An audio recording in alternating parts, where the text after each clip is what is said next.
అందరికీ praise the lord. ఈరోజు ఒక మంచి సందేశాన్ని అయితే దేవుని కృపను బట్టి మీకు అందించాలని అయితే ఆశపడుతున్నాను. సో చూడండి, యోహాను సువార్త 14వ అధ్యాయము 6వ వచనంలో చూసుకుంటే, నేనే మార్గమును, నేనే సత్యమును, నేనే జీవమును, నా ద్వారానే తప్ప ఎవడును తండ్రి యొద్దకు రాడు. అందరూ గమనించండి, యేసు ప్రభు ఏం చెప్తున్నాడంటే, నేనే మార్గమును, నేనే సత్యమును, నేనే జీవమును, నా ద్వారా తప్ప ఎవడను తండ్రి యొద్దకు రాడు. అంటే నా ద్వారా తప్ప ఎవరు కూడా పరలోకానికి అంటే స్వర్గానికి చేరరు. అంటే మీరు పరలోకానికి పోవాలంటే, మీరు స్వర్గానికి పోవాలంటే మార్గము నేనే, ఇంకెవరు లేరు అని ఆయన స్పష్టంగా అయితే చెప్తున్నాడు అన్నమాట. ఇప్పుడు మనకి బైబిల్ గ్రంథంలో యేసు ప్రభు నేనే మార్గం, నేనే సత్యం అయితే చెప్పాడు. కానీ ఇతర గ్రంథాలను చూసుకుంటే ఎవరైనా ఈ మాట చెప్పారా? ఎవరైనా నేను నిన్ను స్వర్గానికి చేరుస్తాను, నేను నీ పాపాలను తీసివేస్తాను, నేను నీ పాపాల నుండి నీకు విమోచనను ఇస్తాను అని కానీ ఎవరూ కూడా చెప్పలేదన్నమాట. ఓకే, కానీ బైబిల్ గ్రంథంలో యేసు ప్రభు అయితే ఆ మాట చెప్పాడు. ఓకే, అలాగే ఇంకొక వచనం అయితే మనం ధ్యానించుకున్నాం. చూడండి, అపోస్తల కార్యములు 10వ అధ్యాయము 36వ వచనంలో చూసుకుంటే, యేసుక్రీస్తు అందరికీ ప్రభువు, ఆయన ద్వారా దేవుడు సమాధానకరమైన సువార్తను ప్రకటించి ఇశ్రాయేలీయులకు పంపిన వర్తమానము మీరెరుగుదురు అని చెప్పేసి చెప్తున్నాడు అనమాట. ఇక్కడ చూడండి, యేసుక్రీస్తు అందరికీ ప్రభు అంట. అంటే అందరూ అంటే ఎవరు? ఇశ్రాయేలీయులు మాత్రమేనా, లేకపోతే భూమి మీద ఉన్న సమస్త జనులునా? సరే, ఇప్పుడు మీరు చెప్తున్నారు యేసుక్రీస్తు అందరికీ ప్రభువు అంటున్నారు కదా. సరే, ఇప్పుడు అట్లయితే ఈ వేరే వేరే మతాలు, కులాలు ఉన్నాయి కదా, వాళ్ళు కూడా యేసు ప్రభు దేవుడేనా అంటే, అవును, ఖచ్చితంగా దేవుడే. దేవుడు చూడండి, యోహాను సువార్త 1వ అధ్యాయం 1వ వచనంలో చూసుకుంటే, ఆది యందు దేవుడు ఉండెను, దేవుని యొద్ద వాక్యం ఉండెను, వాక్యమే దేవుడై ఉండను అని చెప్పేసి వాక్యం ఉందన్నమాట. అంటే ఆది యందు దేవుడు ఉన్నాడు. ఓకే, ఆయన వాక్యమై ఉన్నాడు, ఆయనే వాక్యమై ఉన్న దేవుడు. అంటే ఆది యందు అంటే మొదలు, ఈ సృష్టి ప్రారంభం అన్నమాట. ఈ సృష్టి మొదలుకొని దేవుడు ఉన్నాడు, ఆయనే సృష్టి మొత్తాన్ని చేసినాడు, ఆయనే వాక్యమై ఉన్న దేవుడు, సమస్తము ఆయనలోనే ఉంది. ఓకే, మళ్ళీ యోహాను సువార్త 1:2 వచనంలో చూసుకుంటే, సమస్తము ఆయన మూలముగా కలిగెను, ఆయన లేకుండా ఏది కలుగలేదు అని చెప్పేసి చెప్తుంది. కలిగి ఉన్నది ఏది? ఆయన లేకుండా కలుగలేదని వాక్యం చెప్తుంది అనమాట. అంటే సమస్తము ఆయన మూలంగానే కలిగిందనమాట, ఆయన లేకుండా ఏది కలుగలేదన్నమాట. ఓకే, ఆదికాండం 1వ అధ్యాయం 1వ వచనం చూసుకుంటే, ఆది యందు దేవుడు భూమి ఆకాశములను సృజించెను అని. అంటే అర్థం ఏంటంటే, ఆది యందు దేవుడు ఆయన భూమిని ఆకాశాన్ని కలుగు అని ఒక మాట అనగానే ఆయన వాక్కు చేత భూమి ఆకాశము కలిగాయన్నమాట. ఓకే, సో ఆయనే ఆది యందు దేవుడు అంటే మొదలు. ఓకే, అంటే మొదట ఆయనే ఉన్నాడు, ఆయన తర్వాతే ఈ కులాలు కానీ ఈ మతాలు, వర్గాలు, భేదాలు ఇవన్నీ ఏర్పడ్డాయన్నమాట. అంటే ఆయన మొదలు, ఆయన ఉన్నాడు, దాని తర్వాత ఇవన్నీ వచ్చాయి. అంతేగాని ఫస్ట్ ఈ కులాలు, మతాలు ఇవన్నీ వచ్చి దాని తర్వాత దేవుడైతే రాలేదన్నమాట. ఓకే, సో ఆలోచించండి బాగా. ఓకే, అండ్ అలాగే రోమీయుల పత్రిక 3వ అధ్యాయము 11వ వచనము 12వ వచనము ఒకసారి చదువుకున్నాం. నీతిమంతుడు లేడు, ఒక్కడునూ లేడు, గ్రహించువాడెవడునూ లేడు, దేవుని వెదకువాడును లేడు, అందరినూ త్రోవ తప్పి ఏకముగా పనికి మాలిన వారైరి, మేలు చేయువాడు లేడు, ఒక్కడైనను లేడు అంటుంది. చూడండి, ఇక్కడ నీతిమంతుడు ఒక్కడు కూడా లేడంట. అంటే పుట్టుకతోనే పాపం లేకుండా, ఏ పాపము లేకుండా, ఏ దోషము, ఏ శాపము, ఎలాంటి ఇలా వ్యసనాలు కానీ ఇలాంటివి ఏమీ లేకుండా నీతిమంతుడు ఒక్కడు కూడా లేడంట. ఒక్కడు కూడా పుట్టలేదు, ఒక్కడు కూడా లేడు. ఓకే, నీతిమంతుడు అంటే ఏ పాపము ఎరుగనివాడు, ఏ దోషము లేనివాడు, ఓకే, ఏ వ్యసనానికి బానిస అవ్వనివాడు. ఇలా వస్తుంది. అందుకే ఇక్కడ దేవుడు ఏం చెప్తున్నా అంటే భూమి మీద నీతిమంతుడు ఒక్కడు కూడా లేడంట చెప్తున్నాడు. నిజంగా ఉన్నారా భూమి మీద నీతిమంతులు ఎవరైనా ఉన్నారా? ఏ ఒక్కరు కూడా లేరు. కానీ మనం నీతిమంతులుగా ఎలా అవుతాము, ఎలా నీతిమంతులుగా మనం నిలబడగలుగుతాము అంటే దేవుని యొద్దకు ఎవరైతే వస్తారో వాళ్ళు ఆయన కృప చేత నీతిమంతులుగా తీర్చబడతారు. ఎలా? ఆయన కృప చూపుతాడు, వాళ్ళకి ఆలోచన చెప్పి వారిని ఆయన మారుస్తాడు. మారు మనసునిచ్చి వారి పాప జీవితాన్ని, రోత జీవితాన్ని ఆయన పరిశుద్ధులుగా, పరిశుద్ధ జీవితంగా ఆయన రక్తంతో వారిని కడిగి శుద్ధి చేసి వారికి మారు మనసును అనుగ్రహించి నీతిమంతులుగా ఆయన తీర్చుతాడనమాట. ఓకే, ఇప్పుడు చూడండి, మీరే ఆలోచించండి.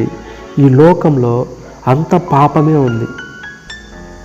అసలు ఎవరు చూసుకున్నా కూడా కులాలు మతాలంటూ అంటే నేను ఎవరిని తప్పుగా అనట్లేదు, ఉన్న విషయాన్ని తెలియజేస్తున్నాను. ఓకే, మీరే ఆలోచించండి. కులాలు మతాలని చెప్పేసి కొట్టుకొని గొడవలు చేసుకొని ఇలా ఏదేదో జరుగుతున్నాయి. ఒకసారి ఆలోచించారా?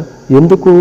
ఏ కులమైనా ఏ మతమైనా వాళ్ళ ఇష్టం, వాళ్ళ పర్సనల్ లైఫ్, వాళ్ళ జీవితం, వాళ్ళు ఏ మతాన్నైనా స్వీకరించవచ్చు, వాళ్ళ ఇష్టం అది. ఇప్పుడు మీరు ఒక పాయింట్ ఆలోచించండి. వారికి కష్టం వచ్చిందనుకోండి, బాధ వచ్చిందనుకోండి, వారు మీ వద్దకు వస్తే మీరు ఏం చేస్తారు? నీకు కష్టం వచ్చింది, బాధ వచ్చింది, నేను చూసుకుంటానులే అని మీరు సాయం చేస్తారా? సహాయం చేసే వాళ్ళు ఎంతమంది ఉన్నారు? తక్కువ మందే ఉన్నారు. అది కూడా ఇంకా చాలా తక్కువ అయిపోయింది. కష్టం వచ్చినప్పుడు, బాధ వచ్చినప్పుడు మనం వెళ్ళి పలకరించము, మనం సహాయము చేయము. కానీ వేరే వాళ్ళు ఎవరైనా, మన కులస్తులు కావచ్చు, మన మతస్థులు కావచ్చు, వేరే మతంలోకి మారిపోతున్నారు, యేసుప్రభుని నమ్ముకుంటున్నారు అంటే ఎక్కడ లేని బాధ మనకు వచ్చేస్తుంది. ఎందుకు వస్తుంది? ఎందుకు వస్తుంది? ఆలోచించాలి. ఇప్పుడు మనం నీతిమంతులుగా ఉన్నామా? చిన్నప్పుడు భారతీయులందరూ నా సహోదరులు, నా సహోదరులు అని చెప్పేసి మనము ఈ ప్రతిజ్ఞ చేసేవారం కదా. ఇప్పుడు నిజంగా అది ఉందా? నిజంగా అది ఉంటే క్రైస్తవులు ఎందుకు కొడుతున్నారు? వాళ్ళు సువార్త చేస్తున్నారు. దేవుడు చెప్పాడు, నువ్వు సర్వలోకానికి వెళ్ళి సువార్త ప్రకటించు అని చెప్పాడు. వాళ్ళు దేవుడు చెప్పింది అనుసరించి అందరికీ సువార్తను చేరువేస్తున్నారు. సో వాళ్ళు చేసిన తప్పేంటి? మీరు చూడండి, బైబిల్ వచ్చేసి నువ్వు మందు తాగు, నువ్వు సిగరెట్ తాగు, నువ్వు చెడిపో, నువ్వు నశించిపో, వ్యర్థమైన ఆలోచనలకి లోబడిపో, పాపం చేయి, శాపాలు తెచ్చుకో, నీ జీవితాన్ని దరిద్రం పట్టించుకో, వ్యభిచారం చేయి, ఇలాంటి వాటికి దేనికి కూడా బైబిల్ అయితే సపోర్ట్ చేయట్లేదు. కానీ బైబిల్ ఏం చెప్తుందంటే నీ పాపాలను, దోషాలను, శాపాలను వాటన్నిటిని తొలగించుకోమని మాత్రమే బైబిల్ చెప్తుందన్నమాట. కాబట్టి బైబిల్ని వ్యతిరేకించే వాళ్ళంతా పాపంలో ఉన్నట్టు. పాపాన్ని విడిచిపెట్టుకోవడం నాకు ఇష్టం లేదు, పాపాన్ని వదులుకోవడం నాకు ఇష్టం లేదు, పాపాన్ని మానివేయడం నాకు ఇష్టం లేదు, నేను పాప జీవితాన్ని జీవించడమే నాకు ఇష్టం, పాపంలో బ్రతకడమే నాకు ఇష్టం, పాపపు సంబంధమైన పనులు చేయడము, పాపపు ఆలోచనలు, తలాంతులు చేయడము అవే నాకు ఇష్టం. కాబట్టి నేను యేసు ప్రభుని స్వీకరించను. ఎందుకు? స్వీకరిస్తే ఏమవుతుంది? స్వీకరిస్తే యేసు ప్రభు వారి పాపాల నుంచి వారికి విడుదల ఇస్తాడు, వారి పాపాలని కడిగేస్తాడు ఆయన రక్తంతో. అందుకే యేసు ప్రభుని స్వీకరించరు. ఆలోచించండి. అలాగే ఇంకొక వచనం అయితే చూసుకున్నాము, ప్రకటన గ్రంథము 1వ అధ్యాయము 8వ వచనంలో చూసుకుంటే, అల్ఫయు ఒమేగయు నేనే, వర్తమాన భూత భవిష్యత్ కాలంలో ఉండువాడను నేనే అని సర్వాధికారియకు దేవుడునకు ప్రభువు సెలవిచ్చుచున్నాడు అని చెప్పి వాక్యం అయితే ఉందన్నమాట. అంటే అల్ఫయు ఒమేగయు నేనే, భూత భవిష్యత్ వర్తమాన కాలంలో ఉండువాడును, ఉండేవాడు, సమస్తం అన్నీ నేనే అని చెప్పేసి ప్రభువు చెప్తున్నాను అనమాట. ఈ రీతిగా నేను అంటే భూత భవిష్యత్ వర్తమాన కాలంలో నేను ఉంటాను అని ఎవరైనా కానిలే చెప్పారా? ఇంతవరకు ఏ ఒక్కరు కూడా చెప్పలేదు. కానీ ఇక్కడ ప్రభువు సెలవిస్తున్నాడు ఏమంటే, అల్ఫయు ఒమేగయు నేనే, భూత భవిష్యత్ వర్తమాన కాలంలో ఉండువాడును ఉండేవాడును నేనే అంటున్నాడు. అంటే ఇక్కడ ప్రభు ఏం చెప్తున్నాడంటే ఆది మొదలుకొని ఉన్నవాడు నేనే, ఇక ముందు కాలం ఉండేవాడు నేనే, భూత భవిష్యత్ వర్తమాన కాలంలో ఎల్లప్పుడూ ఉండేవాడును నేనే. మనుషులు మీతో పాటు పుట్టిండొచ్చు, ఓకే, కానీ మీతో పాటు రారు, మీతో పాటు జీవితాంతం ఉండరు. నువ్వు పుట్టినప్పుడు మనుషులు మీతో పాటు పుట్టిండొచ్చు అంతేగాని, ఒక పాయింట్ ఆలోచించండి, నువ్వు వచ్చింది మాత్రం ఒంటరిగానే వచ్చావు, ఓకే, ఒంటరిగా పుట్టావు, ఒంటరిగానే పోతావు. పోయేటప్పుడు నీతో పాటు ఎవ్వరు రారు. సమస్తాన్ని నువ్వు ఇక్కడే విడిచిపెట్టి వెళ్ళిపోవాలి. నువ్వు ఎంత ప్రయాసపడినా, ఏం సంపాదించినా, నువ్వు ఏది తెచ్చిపెట్టుకొని పెద్ద బిల్డింగ్లని, కార్లని సంపాదించి బాగా పెద్ద ధనవంతుడిగా అయిపోవాలనుకున్నా కూడా వాటి వల్ల నీకు ఏ ఉపయోగమో ఉండదు. ఎందుకంటే నువ్వు చనిపోయావంటే వాటిని ఇక్కడే విడిచిపెట్టేసి వెళ్ళిపోవాలి. ఓకే, అలెగ్జాండర్ గారు ఒక గొప్ప సందేశాన్ని అయితే ఇచ్చారనమాట. ఏంటంటే ఆయన చనిపోయే దినముల్లో ఆయన ఈ పెట్టె చేపిస్తారు కదా, ఈ పెట్టెకి పైన 2 చోట్ల రంధ్రములు చేపించి ఆయన ఖాళీ చేతులు ఇలా పెట్టమని చెప్పేసి చెప్పాడనమాట. ఎందుకు అంటే నేను వచ్చినప్పుడు ఖాళీ చేతులతో, వట్టి చేతులతో వచ్చాను, ఏమి తీసుకొని నేను రాలేదు, వెళ్ళేటప్పుడు కూడా నేను ఏమీ తీసుకొని వెళ్ళట్లేదు. నేను ప్రయాసపడిందంతా వ్యర్థమే, నేను కష్టపడి చెమటోర్చి నా కష్టంతో సంపాదించిందంతా వ్యర్థమే. ఏది కూడా నన్ను బ్రతికించలేకపోయింది, ఏది కూడా నన్ను రక్షించలేకపోయింది, ఏది కూడా నాతో పాటు రాలేదు. నా ప్రయాసంతా ఈ భూమి మీదే వ్యర్థంగా ఖర్చు అయిపోయింది. దేవుడు నాకిచ్చిన సమయాన్ని వ్యర్థంగా ఖర్చు పెట్టాను. దేవుని గురించి ఏ రోజు నేను ఆలోచించలేదు.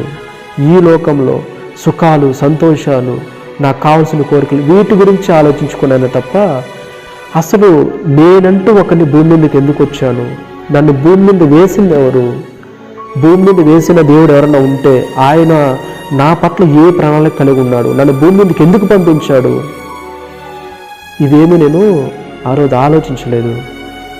అందుకే వచ్చినప్పుడు ఖాళీగా వచ్చాను, పోయేటప్పుడు కూడా ఖాళీ చేతులతో తీసుకెళ్తున్నాను. దయచేసి మీరైతే అలా చేయొద్దు. కానీ దేవుడు అనే ఒకడు ఉన్నాడు, ఆయన్ని వెతకండి. లోకంలో చాలామంది ఉన్నారు, కానీ సృష్టికర్త మాత్రం ఒక్కడే. ప్రతి గ్రంథము సాక్ష్యం ఇస్తుంది, సృష్టికర్త ఒక్కడే ఉన్నాడు. మీరు బాగా ఆలోచించండి, ప్రతి గ్రంథాన్ని పరిశీలించండి. ప్రతి గ్రంథము మరణము తరువాత ఒక జీవితం ఉంది, అదే నిజమైన జీవితం అని తెలియజేస్తుంది. అలాగే మరణం తర్వాత నిజమైన జీవితం ఉందంటున్నారు కదా. అయితే ఈ భూమి మీద మాకు ఇన్ని కష్టాలు, బాధలు ఎందుకు అంటే అన్వేషణ. ఈ బాధలు, కష్టాలు, కన్నీళ్ళు, వేదనలు ఇవన్నీ ప్రతి మనిషికి పరీక్షలు అన్నమాట. వాటిని తప్పించుకోవడానికి మార్గం ఏమి అంటే సృష్టికర్తను తెలుసుకోవడమే. సృష్టికర్తను మీరు ఎప్పుడైతే తెలుసుకుంటారో ఆయన నీ బాధను కానీ, నీ కష్టాన్ని కానీ, నీ ప్రతి పరిస్థితి, నీ వేదన, కన్నీటి అన్నిటినీ, సమస్తాన్ని నువ్వు ఆయన మీద వేయగలిగితే ఆయన సమస్తాన్ని ఆయన మోస్తాడు, ఆయన సంతోషాన్ని నీకు ఇస్తాడు. అందుకే దయచేసి ప్రతి ఒక్కరు భూమి మీద ఉండగానే ప్రతి ఒక్కరు దయచేసి ఆలోచించండి, సృష్టికర్త ఎవరు? సృష్టికర్త ఏ మతానికి కానీ, ఏ కులానికి కానీ, ఏ వర్గానికి కానీ, ఏ భేదానికి కానీ చెందినవాడు కాడు. ఆయన ప్రతి మనిషిని ఆయన స్వహస్తములతో, తన చేతితో స్వయంగా సృష్టించుకున్నాడు. అలాగే ఆయన శ్వాసను పోశాడు, ఆయన స్వరూపాన్ని ఇచ్చాడు. ప్రతి ఒక్కరిని ఆయన ఎంతగానో ప్రేమిస్తున్నాడు. కానీ మనుషులు ఆ విషయాన్ని తెలుసుకోలేకపోతున్నారు, ఆ విషయాన్ని గ్రహించలేకపోతున్నారు. దయచేసి ప్రతి ఒక్కరూ ఆలోచించాల్సిన విషయం ఏంటంటే ఈ భూమి మీద వ్యర్థంగా సమయాన్ని ఖర్చు పెట్టకుండా, సమయాన్ని వ్యర్థం చేసుకోకుండా, వాళ్ళు మతమేందోలే, వాళ్ళ కులమేందోలే, వాళ్ళు ఏందో చెప్పుకుంటారులే అని మీరు కూడా మూర్ఖంగా ఆలోచించక ప్రతి ఒక్కరూ దయచేసి చదవండి, తెలుసుకోండి. నేను చెప్పే మాటలు మీరు వినొద్దు. మీరే ప్రతి గ్రంథాన్ని తీసుకొని సమయాన్ని కొంచెం వాటి కేటాయించి మీరే చదవండి, ప్రతి గ్రంథాన్ని చదవండి, పరీక్షించండి ఎవరు నిజమైన దేవుడు. నేను పుట్టింది దీంట్లోనే కావచ్చు, కానీ ఒకసారి ఆలోచించండి, నేను పుట్టింది దీంట్లోనే కావచ్చు, కానీ సృష్టికర్తలు వీళ్ళేనా? నన్ను సృష్టించింది వీరేనా? నన్ను నరకం నుంచి తప్పించేది వీరేనా? నా పాపాలు శాపాలు వాటన్నిటికీ విమోచన ఇచ్చేది వీరేనా? ఒకసారి ప్రతి ఒక్కరు ఆలోచించండి. మనం ఆలోచించకపోతే నిత్య నరకాగ్నికి పోవాల్సి వస్తుంది. అక్కడ నిత్యము నరకంలో యుగ యుగములు మండుచు ఆ నరకంలో యాతన పడాల్సి వస్తుంది.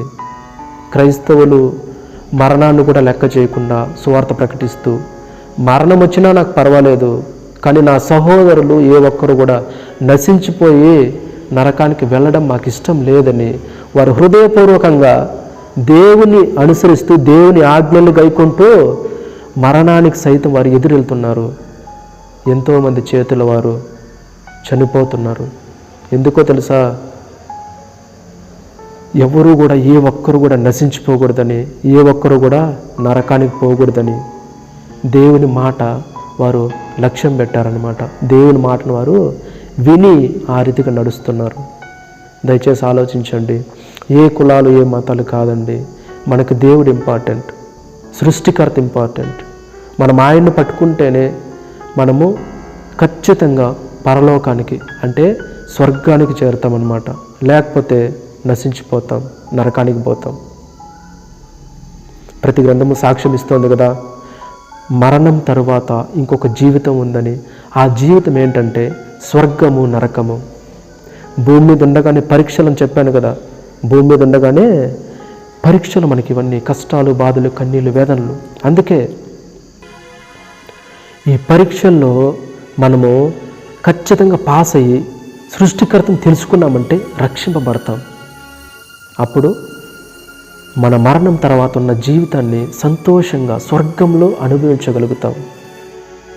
దయచేసి ఆలోచించండి ప్రతి ఒక్కరూ. ఈ సందేశం మీ దగ్గరికి వస్తుందంటే దయచేసి స్కిప్ చేయొద్దండి, దయచేసి చీప్గా తీసి పడేయకండి. ఒకసారి ఆలోచించండి. మీరు కూడా నేను చెప్పానని కాదు, కానీ ప్రతి గ్రంథాన్ని పరిశీలించండి, సత్యాన్ని తెలుసుకోండి. మీకు ఎవరికి ఏ సందేహాలున్నా, అన్న మీరు చెప్పింది ఇప్పుడు బైబిల్లో చెప్పినారు, సరే అన్ని గ్రంథాల్లో కూడా ఇలా సాక్ష్యం ఇస్తున్నాయి, సాక్ష్యాలు ఉన్నాయి, యేసు ప్రభు గురించి ఉన్నాయి అంటే మీకు డౌట్స్ ఉంటే నాకు మెసేజ్ చేయండి. నేను ఖచ్చితంగా నా దగ్గర ఉన్న ప్రతి ఫ్రూట్ని మీకైతే నేను అందజేస్తాను. మీరు సత్యాన్ని గ్రహించండి.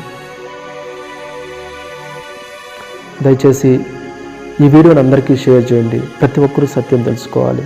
ఏ ఒక్కరు కూడా నరకానికి వెళ్లకుండా సృష్టికర్తను తెలుసుకొని ఆయన అనుసరించి నరకం తప్పించుకోవాలని ప్రభువు పేరిట మనవి చేస్తున్నాం. దేవుడు మీ అందరినీ దీవించి ఆశీర్వదించి మిమ్మల్ని రక్షించునుగాక. ఆమేన్.